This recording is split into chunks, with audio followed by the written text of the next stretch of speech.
নমস্কার, আমি মধুবন বলছি। ভালোবাসার পডকাস্টে আপনাদের সবাইকে স্বাগত জানাই।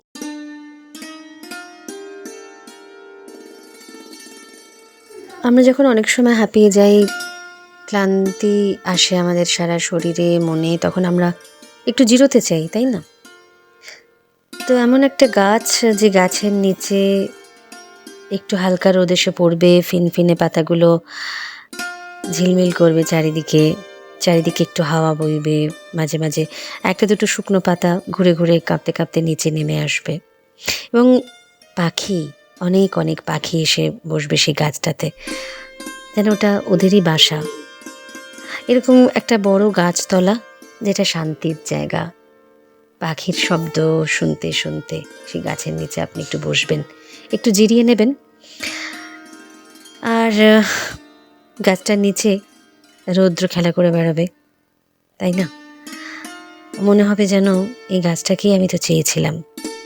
যত ঝড়, যত ঝাপটা, যত কিছু হোক, সবই গাছটা সামলে নেবে। দারুণ শান্তির জায়গা, আর এই গাছটাই তো ভালোবাসা। এই গাছটাকে তো আপনি চেয়েছিলেন।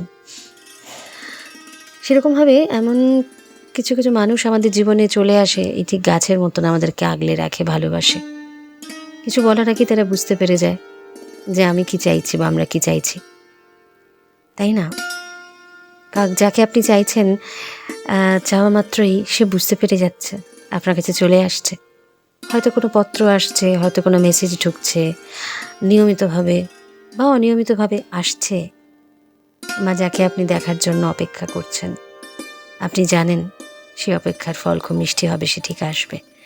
এবং আসার পর ওরকমই একটা আশ্রয় আপনি পেলেন, শান্তি পেলেন। এই যে শান্তি পাওয়া, এই শান্তি পাওয়াটাও কিন্তু ভালোবাসার একটা বড় দিক, জানেন তো?